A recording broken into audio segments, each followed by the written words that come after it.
What is going on, guys? Welcome back to Talking Jets with Tigo. My name is Tigo, and today we're going to be going over the 5 keys to victory, 5 tenets that the New York Jets should follow going up against Cleveland that will lead to victory in Cleveland. So let's hop right into it. First one, plain and simple, the offensive line needs to play better.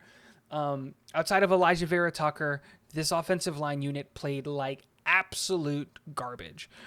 We got mediocre performances out of Max Mitchell, which was to be expected. He's underweight and a rookie, playing up against a pretty good edge rush in Baltimore. But he's got to get better there, and I believe that he will. I really, really believe in Max Mitchell and like what I saw from him.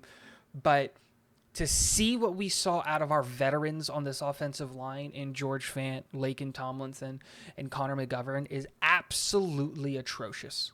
Atrocious. There's no other word for it. Laken Tomlinson was a all-pro guard. We brought you in to play at that level. And not just did we believe in you and paid you and brought you in, we moved our first-round pick left guard to the right side to accommodate for you. And he's the only one who performed on Sunday at a relatively high level. And George Fant is slowly but surely playing his way out of a contract. I said in the summer that I did not want to extend George Fant, and he did nothing to change my mind. Nothing to change my mind on Sunday against the Baltimore Ravens. Now, I'm going to hope and chalk it up to rust and chalk it up to this offensive line unit just needing to gel. And I'm hoping that that's what it is. But I am cautiously looking at this offensive line unit because if they can't step it up, if they can't keep creating the push in the run game, and if they can't give Joe Flacco just a little bit more time to throw the ball, it really makes me fear for what happens when Zach comes back.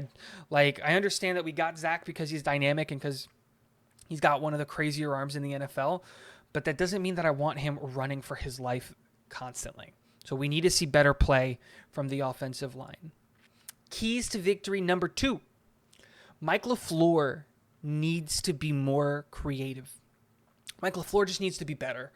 The fact that we threw the ball 59 times and ran the ball 16 times is an absolute travesty, especially when the only part of our offense that was working was running the ball, and it was raining as hard as it was. To keep going back to the air didn't make sense strategically. The New England Patriots won a football game with Mac Jones going 2 of 3. We have really, really, really good run-blocking offensive linemen, and we have really, really, really good run-blocking tight ends, and we have really, really, really good running backs. We were averaging 6 yards per carry going into the half, which is absolutely excellent. If you're moving anything more than 3 to 4 yards per anything, you're sticking ahead of the chains and you're controlling the time of possession. And that has to be the game plan with Mike LaFleur. Be more creative with your play calling, be better with your play calling, and we need to see a balance between run and pass. 37-year-old Joe Flacco should not be dropping back 59 times with this offensive line protecting him, especially when you look at Cleveland's defense, and they've got, now with TJ Watt out, because with TJ Watt in, when he's healthy, you can have the argument that, you can have the argument about who's the best edge rusher in the game. With TJ Watt out, I think it's hands down Myles Garrett. And Jadeveon Clowney's no chump either, one of the best edge setters and run stoppers in the NFL at the edge position.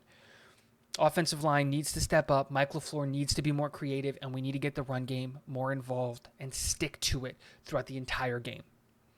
Next key to victory. We should have an almost identical game plan when it comes to the defensive side of the ball as we did last year. We should sell out to the run because Nick Chubb and Kareem Hunt are one of the most lethal running back duos in the NFL, and Jacoby Brissett is not a quarterback that you should be scared of, and neither are the wide receivers in the Browns locker room. Amari Cooper, while very good, I never really considered him a super high-end wide receiver one. He's always been around a lot of really, really good wide receivers. And now in Cleveland, he's kind of on his own. Donovan Peoples-Jones is solid, but he's not someone that I'm scared of. And then the rookie, David Bell, is another player. Hey, solid, but it's not somebody that I'm scared of, especially when you take a look at our corners and how well they graded. According to PFF, DJ Reed was graded as the best corner of all of the graded corners in the NFL week 1. He was the best one. And Sauce Gardner ranked 12th amongst all of those corners as well. Having 2 top 15 corners on the outside gives you a lot of leeway, and either one of those guys should be able to take Amari Cooper, Peoples-Jones, David Bell one-on-one all Sunday, all game long. And that kind of leads me to my next key to victory, and that is LaMarcus Joyner either needs to really, really step up his game, or he shouldn't play. I don't understand why LaMarcus Joyner is on this roster and why he's playing. At 32 years old, or he's going to be 32 years old. At 32 years old, why are we playing a guy who's very clearly not in the future plans of this football team? If we're talking about youth and developing these guys and developing these guys, and we're giving opportunities to young guys at the expense of the team's performance and all of that stuff, why is LaMarcus Joyner getting snaps over players like Ashton Davis or Tony Adams, who are both young and can possibly be the future of the safety position of this team? Because mistakes that Joyner was making after being in the league for 8 years is unacceptable. You should not be being coached by a rookie in Sauce Gardner on where your zone is.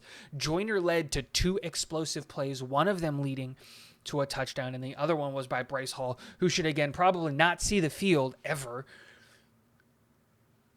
We need to figure out what we're going to be doing with LaMarcus Joyner, because he cannot be playing out there. He cannot be as bad as he was. And then the last key to victory is we need to stop with these self-inflicted wounds. We lost to Baltimore. Baltimore didn't beat us.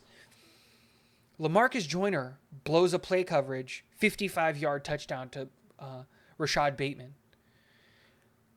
Bryce Hall fails to cover a receiver that it looked like he was covering perfect, leads to a touchdown. It's shooting and inflicting and shooting ourselves in the foot. It's self-inflicted wounds. LaMarcus Joyner, who should have never been on the field in the first place when you have so much money invested in CJ Uzomah and Tyler Conklin, slipping and falling and leading to an interception. Tyler Conklin with a fumble. Breece Hall with a fumble. Self-inflicted wounds. Special teams, Greg Zuerlein missing a field goal and an extra point. Unacceptable. I don't care about the conditions that they were in. Braden Mann, if you do have a hurt back, why are you playing him? Cut the guy and bring in a new punter.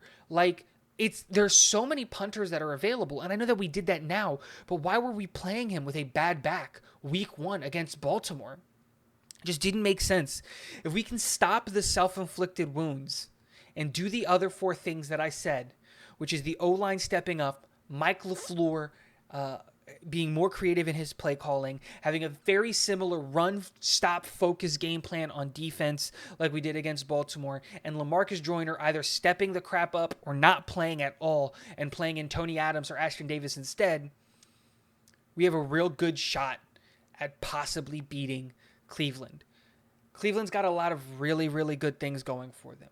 Like I said, Amari Cooper is a great wide receiver. Kareem Hunt and Nick Chubb are lethal in the run game. Jadeveon Clowney and Myles Garrett are a great 1-2 punch on the edge rusher. Greg Newsome, love that kid. He's got a lot of potential on the outside as a corner. Jeremiah Owusu-Koramoah was one of my favorite linebackers coming out of that draft, and I wanted him really, really badly. Lots of Anthony Walker, also 5th round pick. Again, they've just got a lot of good players right now in Cleveland, and they're all playing really, really well. But they don't have their quarterback. They're starting their backup. We should be able to go in there and really take it to Cleveland. It's all about us overcoming those obstacles and not losing the game. If we can keep control of the game, which we absolutely have the talent to, Quinnen Williams graded as the third best interior defensive lineman in the NFL on Sunday. It's just, we were doing really, really good and dynamic things on Sunday, and we just shot ourselves in the foot over and over and over again, and we lost that game. Let me know what you guys think. What are some of your keys to victory? What should the Jets be doing to win in Cleveland and taking advantage of the fact that it's Jacoby Brissett under center? Let me know. And last but not least, go Jets.